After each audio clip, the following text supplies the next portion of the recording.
love it. I love it so much. I can't wait to read it. I'm so excited.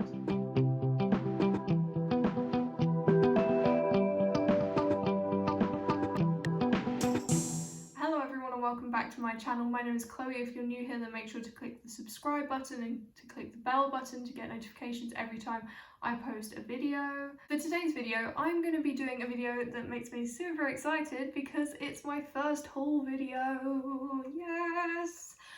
I love buying books, but I don't have that much money because I'm a student and yeah, I just don't have that much money. I haven't bought books in a very long time for like the last 4 months, so therefore I allowed myself to go and buy some books, which I'm very excited about, and obviously I'm going to share these books with you now. I'm not actually physically going to share them with you. I'm going to tell you what books I've bought. I'm going to try and give synopses for these books as best as I can, but obviously I haven't read them yet. I've literally just bought them, so I don't know how good my synopses are going to be, but I'm going to try my best. The first book that I got is a book that I've heard so much about here on BookTube as well as on Bookstagram. This book is a part of me trying to diversify my reading, and it's just one that really caught my eye, and I feel like it's going to be super fun to read and super interesting to read as well, and that is Girl, Woman, Other by Bernardine Evaristo. It's such a gorgeous cover, and also all her other books that I've seen that are like published in the same edition, I feel like if you got them all they would look so good, especially with the spines because they're all like nice graphics. I also really like the yellow of this cover. It's really nice. I'll read the blurb for this one because I feel like it will help me a lot. So this is what this book is about. This is Britain as you've never read it. This is Britain as it has never been told. From the top of the country to the bottom, across more than a century of change and growth and struggle and life, Girl, Woman, Other follows 12 very different characters on an entwined journey of discovery. It is future, it is past, it is fiction, it is history, it is a novel about who we are now. So, essentially, this is a book full of short stories, or, I mean, technically they're short stories, but they're all interwoven, I don't know what the word is.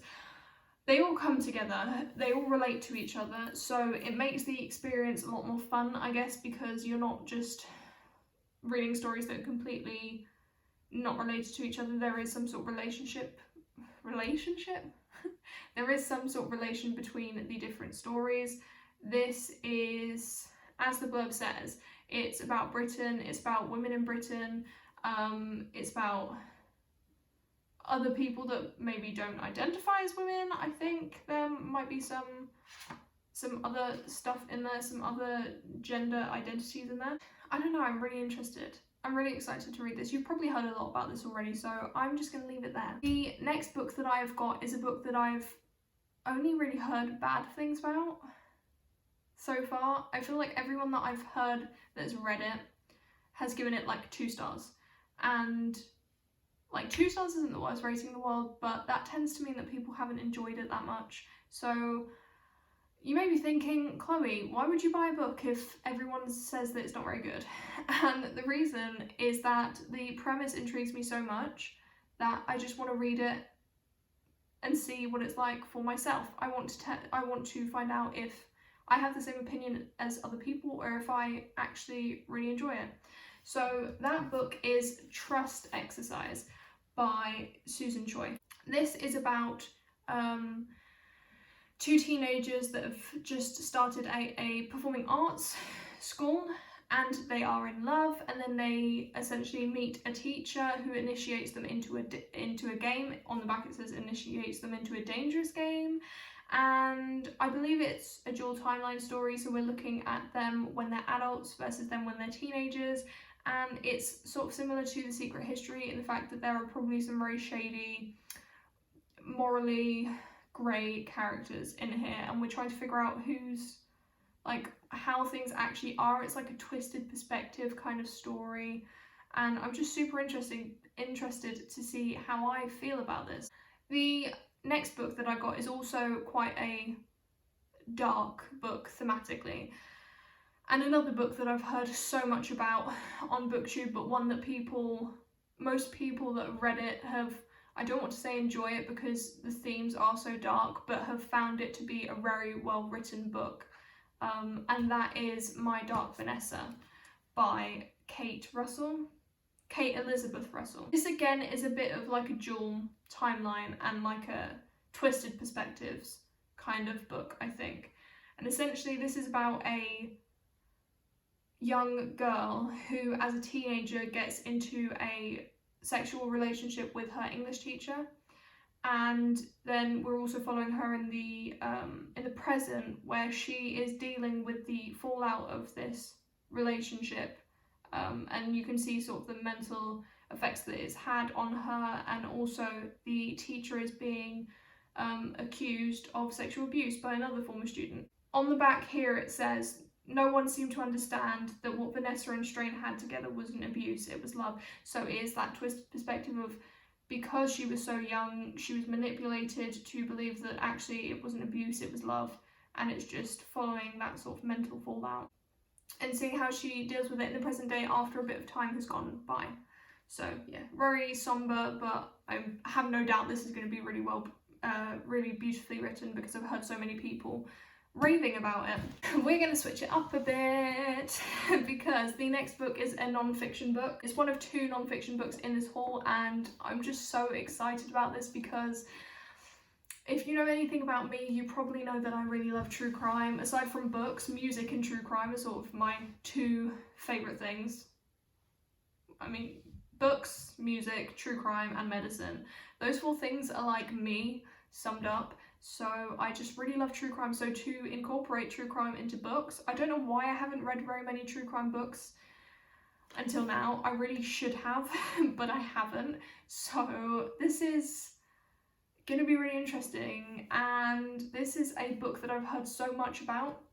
And when it comes to true crime books, this is probably one of the most popular true crime books. And the book I'm talking about is I'll Be Gone in the Dark by Michelle McNamara.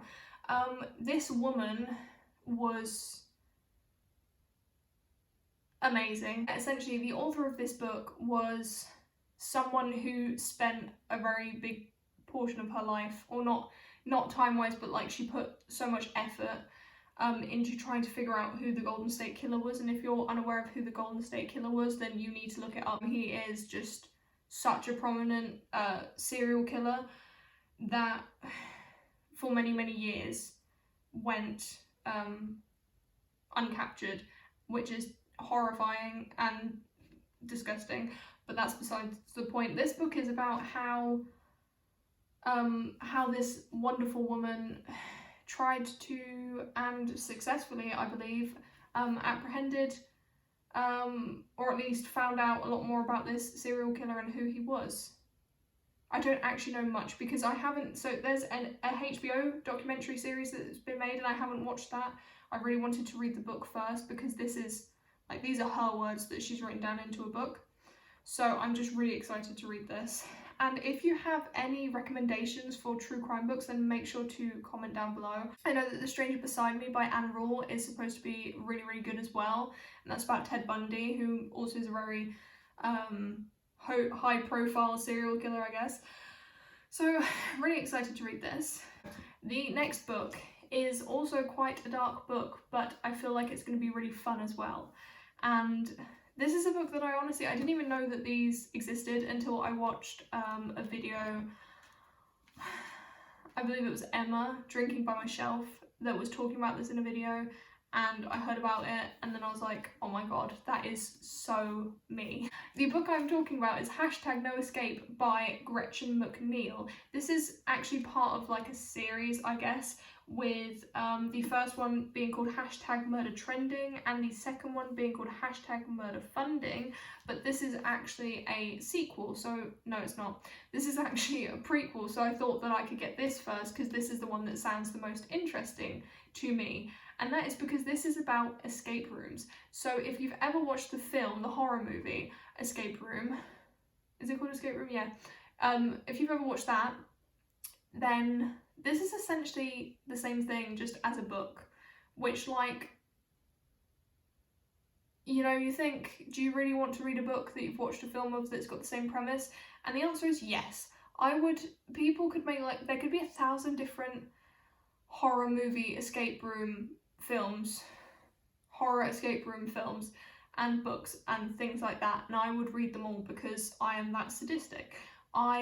There's just something about, I love escape rooms and I love horror and I like really messed up stuff. So there's just something about mixing escape rooms with people dying, and just, this sounds so exciting to me and I can't wait to pick this up, and I feel like it's just going to be so much fun.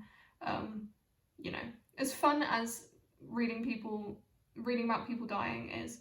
On to another book that is horror as well, and that is another book that I've heard so much about on BookTube, and the reason that I decided to get this is because it's just giving me all the 80s horror vibes, and I am a sucker for cheesy, campy horror movie, like the classics like Nightmare on Elm Street and Friday the 13th, all that stuff. Even though I haven't even watched that many horror movies, like classic horror movies, when I do, I just enjoy it so much because, I don't know, there's just something about it. The 80s is like the period that I would go back to, like the decade that I would definitely go back to if I could time travel.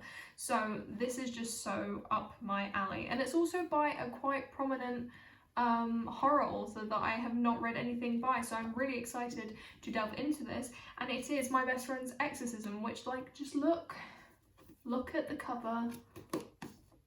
This is just giving me like all the best vibes.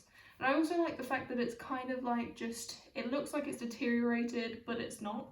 It looks well loved, but it's in mint condition. It's quite funny. But yeah, this is My Best Friend's Exorcism by Grady Hendrix, and this author is just super well known. And there's some other books by him that I really want to get to, so I'm hoping that I enjoy this, and I hope I enjoy his writing style, because then I will definitely go and pick up some more of his work. And as I said, 80s vibes, horror, exorcism, yes, yes please. The next book is a bit more somber, and this is the other non-fiction book that I got, and that is In the Dream House by Carmen Maria Machado. In the Dream House is a memoir about a relationship, an abusive relationship between two women, and this is told from the perspective of Carmen Maria Machado, who was the part of the relationship that was being abused. I know it's going to be really difficult to read because I don't read a lot of books about abuse or abusive relationships, and I feel like the fact that I know this is real is going to be even harder to read. But the reason that I really wanted to pick this up is because, one, I have read one of her other books, which was Her Body and Other Parties, which was a short story collection, which I really enjoyed. So I know I really like her writing. And also this is very, what's the word? This is a very experimental memoir because it's told in different sections with different sort of genres. They're very short, I don't know if you can see this, very short chapters. So I feel like this is just going to be really easy to read, surface level, but difficult to read and to sort of stomach, if that makes any sense. But I'm still really looking forward to reading this because, once again, as I've said before, for me reading is a lot about trying to understand other people and hearing about what other people have been through and their different experiences. So this will be really interesting for me to read. And I feel like this author could be one of my auto-buy authors because she is just amazing. The next book that I have got is another book that I'm super, super excited about, and I believe this book has just come out, and that is The Project by Courtney Summers. Once again, it's a hardback because the paperback hasn't come out yet, because this has just come out. But I'm just so excited to read this. I'm buddy reading this with one of my bookgram, I don't know what I'm talking about. I'm buddy reading this with one of my Bookstagram friends, who I will leave linked down below. This book is essentially I am going to read the blurb, but like in my own words, this book has a cult involved in it, it has a sister relationship in it, family tragedy, I can't speak, family tragedy, and it's YA, so I feel like it's going to be relatively easy to read. And I haven't read anything else by Courtney Summers, but I know that she read Sadie, as it says here. She read Sadie, no she didn't, she wrote Sadie. She's probably read it a couple of times. I think you have to do that as an author. No, she wrote Sadie, which I know was like super popular and which I do want to read at some point. I'm super excited to read this. I'm just going to read you the little blurb. This says, the Unity Project. After a tragic accident kills most of her family and leaves her little sister Lo on the brink of death, Bea Denham is desperate for a miracle. It arrives in the form of Lev Warren, the charismatic spiritual leader of the Unity Project. He promises he can save Lo. All Bea has to do is believe. Stole my sister. Oh. I don't know. It says the Unity Project stole my sister, murdered my son, saved my life. We're gonna carry on. Lo awakes in the ICU to find her parents are dead and her sister has abandoned her for the Unity Project. The more Lo learns, the more she's convinced the beloved organisation is hiding sinister secrets. If only she could make Bea believe. Years later, when a man shows up at the magazine Lo works for, claiming the Unity Project killed his son, Lo sees the perfect opportunity to expose the group and reunite with Bea once and for all. But her investigation will put her in the direct path of Lev Warren, and he will make her question everything she thought was true and all that she believes. So I haven't actually read a lot of fiction about cults, but it's something that I find really interesting, like true crime and cults. I really enjoy that. So I'm really excited to read this, especially because it's YA. I feel like it's not going to be as dark as it would be if it was like adult fiction. There is a cult, I swear there's a cult leader that was called something Warren, because Warren is the most cult leader surname ever. The next book is a book that is something that I'm just so excited to get to. I just can't wait till I read this book. It's supposed to be a wild ride, it's supposed to be crazy, and it's a 5-star prediction for me, and that is Bunny by Mona Awad. And I'm just so excited to read this book. This is just, as I said, supposed to be a wild ride. It's supposed to be like you're tripping on acid or something like that.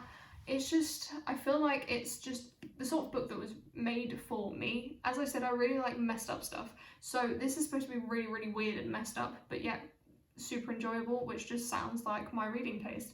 So I can't wait to read this. And once again, I think I'm going to read the blurb because I just can't really explain what this is about. And the blurb says, well, first of all, there's a quote that says, "We call them bunnies because that is what they call each other." Seriously, bunny. Samantha Heather McKay is an outsider in her small, highly selective MFA program at Warren University. Warren? Why does Warren keep showing up? I swear soon someone's gonna knock on my door and be like, "Hey, I'm Warren." Like, Warren? Okay, that's creepy. I love coincidences, so when things like this happen, I'm just like, whoa. Anyway, in fact, she's utterly repelled by the rest of her fiction writing cohort, a clique of unbearably twee rich girls who call each other Bunny. But then the bunnies issue her with an invitation, and Samantha finds herself inexplicably drawn to their front door, across the threshold and down their rabbit hole. We do love a good Alice in Wonderland. I don't know what I'm thinking of. Reference, that's what the word is. We love references to Alice in Wonderland. I mean, to be fair, they do say that that Lewis Carroll was high. But I mean, to be fair, fairy tales are pretty messed up, and this says, blending sharp satire with fairy tale horror, Bunny is a spellbinding trip of a novel from one of fiction's most original new voices. Yeah, this is gonna be so much fun. It's one of the things that I love about fairy tales is the fact that they, like, originally are so dark and so messed up, that this being compared and saying that there's a bit of fairy tale horror in this, yes please, sign me up. And the last book, but Definitely not the least, I don't know what I'm saying. Last but not least, that's probably what I'm thinking of. The last book I've got here is The Minders by John Marrs, which is a sci-fi thriller, which I'm just super excited to read once again, as with all of these books. This is the monthly pick for March. This is the March pick for Gabby Reads' book club, The Book Troop, which I'm so excited to be able to read along with this. I don't know what I'm saying. I'm so excited to read along with them reading this. And this is, as I said, by John Marrs. I've read 2 other books by him. I've read The One and The Passengers, which again were like sci-fi thrillers, and I just feel like that is the perfect genre for him. He's just really good at it. It's got like that Black Mirror-esque vibes. I really love stuff like that. I love Black Mirror, so when I read The Passengers and The One, it was just so enjoyable. Also the fact that this is a British author, because then there's like references to London and stuff like that, which obviously I can relate to because I used to live relatively close to London, but I don't now. But that was fine. I've still got my memories. Anyway, as I said, sci-fi thriller. I am going to read the blurb because, once again, I would not be able to describe this with my own words. All I know so far is that there's some cyber terrorism in here, and there's 5 strangers who are the Minders. Only 4 can be trusted. I'm going to read the blurb. In the 21st century, information is king, but computers can be hacked and files can be broken into, so a unique government initiative has been born. 5 ordinary people have been selected to become Minders, the latest attempt to thwart cyber terrorism. Transformed by a revolutionary medical procedure, the country's most classified information has been taken offline, turned into genetic code, and has implanted inside their heads. Together, the 5 know every secret, the truth behind every government lie, conspiracy, wow. The truth behind every government lie, conspiracy theory, and cover-up. In return, they're given the chance to leave their problems behind and a blank slate to start their lives anew. But not everyone should be trusted, especially when they each have secrets of their own they'll do anything to protect. This sounds so exciting. Also, because I study medicine, so just medical procedures, genetics, things like that is right up my alley as well. I find it really interesting. So I can't wait to read this. This is going to be so much fun. I'm so excited for reading for this month because obviously I've got all these brand new books. I'm taking part in the Tis the Damn readathon, so I will definitely link that video somewhere. They were all the books that I bought. I hope you guys like this video. As I said before, make sure to subscribe so that you can see in your subscription box every time I upload a video, and I will see you in my next one.